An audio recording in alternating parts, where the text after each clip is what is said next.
जय माता दी। राधे राधे। आइए सुनते हैं होई आठे की कहानी। होई आठे पर बिंदायक जी और सुरही गाय की यह सच्ची कहानी। अहोई अष्टमी का व्रत कार्तिक मास के कृष्ण पक्ष की अष्टमी को किया जाता है। अपने अपने पुत्रों की दीर्घायु और उनकी सुख समृद्धि के लिए यह व्रत किया जाता है।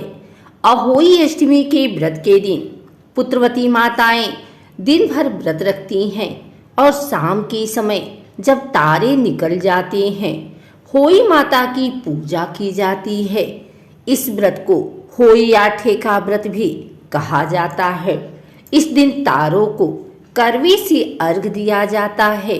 होई को गेरू द्वारा दीवार पर काढ़ा जाता है और होई माता की पूजा की जाती है। होई की चित्रकारी में 8 कोष्ठकों की एक पुतली होती है। इसी के साथ में ही शाही तथा इसके बच्चों की चित्रकारी भी होती है। करवा चौथ के व्रत के ठीक 4 दिन बाद ही अष्टमी तिथि को अहोई अष्टमी का व्रत किया जाता है। होई माता की पूजा और अष्टमी के दिन के कारण इसे अहोई अष्टमी कहा जाता है। अहोई अष्टमी की पूजा कैसे करें?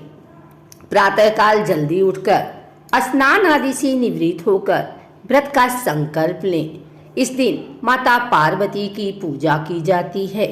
अहोई माता की पूजा के लिए गेरू सी दीवार पर अहोई माता का चित्र बनाएं और साथ ही शाही और उसके 7 पुत्रों का चित्र बनाएं। चित्र के सामने एक कटोरी में चावल, सिंघाड़े और मूली रखते हैं। दीपक जलाकर अहोई माता की कहानी सुनते हैं। होई आठे की कहानी कहते समय हाथ में थोड़े से चावल लेते हैं और उसे साड़ी के पल्ले में बांध लेते हैं। सुबह के समय पूजा में करवा चौथ का करवा एक जल से भरे लोटे के ऊपर रखा जाता है और एक करवा लोटे के ऊपर रखते हैं। साथ ही इसमें भी जल भरते हैं। इस करवे का पानी छोटी और बड़ी दिवाली के दिन घर में छिड़कते हैं। शाम के समय की पूजा में पक्के खाने का भोग अहोई माता को लगाया जाता है, जिसमें 14 पूड़ी और 8 पुए होते हैं। 14 पूड़ी मठरी या काजू का बायना निकाला जाता है। शाम को तारे निकलने के बाद चावल और लोटे के जल से तारों को अर्घ दिया जाता है। सिंघाड़े, मूली और पक्का खाना सामने रखकर दीपक जलाकर पूजन करें और पूजा के बाद यह सारा सामान किसी ब्राह्मण को दे दें। पूजा के बाद अहोई माता की कथा सुने और सुनाएं। पूजा के पश्चात सासू माँ के पैर छुएं और उनका आशीर्वाद प्राप्त करें। इसके पश्चात व्रती अन्न जल ग्रहण करें। अहोई अष्टमी व्रत कथा। एक नगर में एक साहूकार रहता था। उसके 7 बेटे बहुएं और एक बेटी थी। कार्तिक के महीने में दिवाली से पहले अष्टमी को अपने मकान की लिपाई पुताई करने के लिए 7 बहुएं अपनी इकलौती ननद के साथ जंगल में जाकर खदान में मिट्टी खोद रही थी। वहां पर स्याहू की मात थी। मिट्टी खोदते समय ननद के हाथ से कुदाल स्याहू के बच्चे को लग गई और वह तुरंत मर गया। इससे स्याहू माता बहुत नाराज हो गई और बोली कि मैं तेरी कोख बांधूंगी। ननद अपनी 7 भाभियों से बोली कि तुम में से कोई अपनी कोख बंधवा लो। तब 6 भाभियों ने अपनी कोख बंधवाने से मना कर दिया, लेकिन छोटी भाभी सोचने लगी कि यदि मैंने भी अपनी कोख नहीं बंधवाई तो सासू जी नाराज होगी। यह सोचकर ननद के बदले में छोटी भाभी ने अपनी कोख बंधवा ली। इसके बाद छोटी बहू के जो बच्चा होता वह 7 दिन का होकर मर जाता। एक दिन उसने पंडित जी को बुलाकर पूछा कि मेरी संतान 7वें दिन मर जाती है, इसके लिए मैं क्या करूं? तब पंडित जी ने कहा कि तुम सुरही गाय की सेवा करो। सुरही गाय स्याहू माता की भाईली है, वह तेरी कोख खुलवा देगी, तभी तेरा बच्चा जिएगा। अब वह बहुत जल्दी उठकर चुपचाप सुरही गाय के नीचे साफ सफाई कर आती। गाय एक पैर से लंगड़ी थी। गौ माता बोली कि हर रोज उठकर कौन मेरी सेवा कर रहा है, मैं आज देखूंगी। गौ माता खूब सवेरे उठी तो क्या देखती हैं कि साहूकार के बेटे की बहू उसके नीचे सफाई कर रही है। गौ माता बहू से बोली कि क्या मांगती है। साहूकार की बहू बोली कि स्याहू माता तुम्हारी भाईली है और उसने मेरी कोख बांध रखी है, तुम मेरी कोख खुलवा दो। गौ माता ने कहा अच्छा। गौ माता साहूकार की बहू को अपनी भाईली के पास लेकर चली। रास्ते में कड़ी धूप थी। वे दोनों एक पेड़ के नीचे बैठ गए। थोड़ी देर में एक सांप आया। उसी पेड़ पर गरुड़ पंखनी के बच्चे को डसने लगा।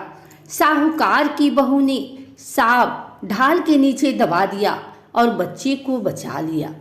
थोड़ी देर में पंखनी वहां आई तो वहां खून देखकर साहूकार की बहू को चोंच मारने लगी। साहूकार की बहू ने कहा कि मैंने तो तेरे बच्चे को नहीं मारा, बल्कि सांप तेरे बच्चे को मारने आया था। मैंने तो उसे तेरे बच्चे की रक्षा की। यह सुनकर गरुड़ पंखनी बोली कि मांग, तू क्या मांगती है। वह बोली 7 समुद्र पार स्याहू माता रहती हैं, हमें तुम उनके पास पहुंचा दो। गरुड़ पंखनी ने दोनों को अपने पीठ पर बैठाकर स्याहू माता के पास पहुंचा दिया। स्याहू माता उनको देखकर बोली कि आ बहन आ, बहुत दिनों में आई है। बातें करते समय स्याहू माता ने बीच में कहा कि बहन, मेरे सिर में जुएं पड़ गई हैं। सुरही के कहने पर साहूकार की बहू ने उसके सिर की सारी जुएं निकाल दी। इस पर स्याहू माता ने प्रसन्न होकर कहा, तूने मेरे सिर में बहुत सलाई फेरी है, इसलिए 7 बेटे और 7 बहू होंगी। वह बोली, मेरे तो एक भी बेटा नहीं, 7 बेटे कहाँ से होंगे। साहू माता बोली, वचन दिया है, वचन से फिरूं तो धोबी की कुंड में कंकड़ी हों। साहूकार की बहू बोली कि मेरी कोख तो तुम्हारे पास बंद पड़ी है। यह सुन स्याहू माता बोली कि तूने तो मुझे ठग लिया। मैं तेरी कोख खोलती तो नहीं थी, पर अब खोलनी पड़ेगी। जा, तेरे घर पर तुझे 7 बेटे 7 बहुएं मिलेंगी। तू जाकर उद्यापन करियो, 7 होइयो बनाकर कड़ाही करियो। वह लौटकर घर आई तो वहाँ देखा कि 7 बेटे और 7 बहुएं बैठी हैं। उसने 7 होई बनाई, 7 उद्यापन किए, 7 कड़ाही करी। शाम के समय जेठानियाँ आपस में कहने लगी कि जल्दी जल्दी धो पूजा कर लो, कहीं छोटे बच्चों को याद करके रोने न लगे। थोड़ी देर में उन्होंने अपने बच्चों से कहा, अपनी चाची के घर जाकर देख कर आओ कि आज वह अभी तक रोई क्यों नहीं। बच्चों ने आकर कहा कि चाची तो होई बना रही है, खूब उद्यापन हो रहा है। यह सुनते ही जेठानियाँ दौड़ी दौड़ी वहाँ आई और आकर कहने लगी कि तूने कोख कैसे खुलवाई। उसने कहा, तुमने तो कोख बंधवाई नहीं थी, सो मैंने कोख बंधवा ली थी, परंतु अब स्याहू माता ने दया करके मेरी कोख खोल दी है। हे स्याहू माता, जैसी साहूकार के बेटे की बहू की कोख खोली, वैसे ही हमारी और सब परिवार की बहुओं की कोख खोलती जाना। अहोई अष्टमी व्रत कथा कहता की सुनता की हुंकारे भरता की। इसके बाद आइए सुनते हैं विनायक जी की कहानी। एक बार विनायक जी महाराज एक चुटकी में चावल और एक में दूध लेकर घूम रहे थे। कोई मेरी खीर बना दो। एक बुढ़िया माई बोली कि ला, मैं खीर बना दूं। वह एक कटोरी ले आई। तब विनायक जी बोले कि बुढ़िया माई, कटोरी क्यों लाई है, भगोना लाकर चढ़ा दे। तब बुढ़िया माई बोली कि इतने बड़े भगोने का क्या करेगा, कटोरी ही बहुत है। विधायक जी ने कहा कि तू चढ़ा कर तो देख। बुढ़िया माई ने भगोना चढ़ा दिया और चढ़ाते ही दूध सी भर गया। फिर विधायक जी ने कहा, मैं बाहर जाकर आता हूँ, तू खीर बनाकर रखियो। खीर बनकर तैयार हो गई, परंतु विधायक जी महाराज नहीं आए तो बुढ़िया माई का मन ललचा गया और वह दरवाजा बंद करके खीर खाने लगी और बोली कि विधायक जी महाराज भोग लगाओ, और खीर खाने लगी। इतने में विधायक जी आए और बोले, बुढ़िया माई खीर बना ली? बुढ़िया बोली, हाँ, आकर जिम लो। विधायक जी बोले, मैंने तो जिम लिया, जब तू जिमने लगी तभी मैंने भोग लिया था। तब बुढ़िया माई बोली कि तुमने तो मेरा पर्दा हटा दिया, परंतु किसी और का पर्दा मत हटाना।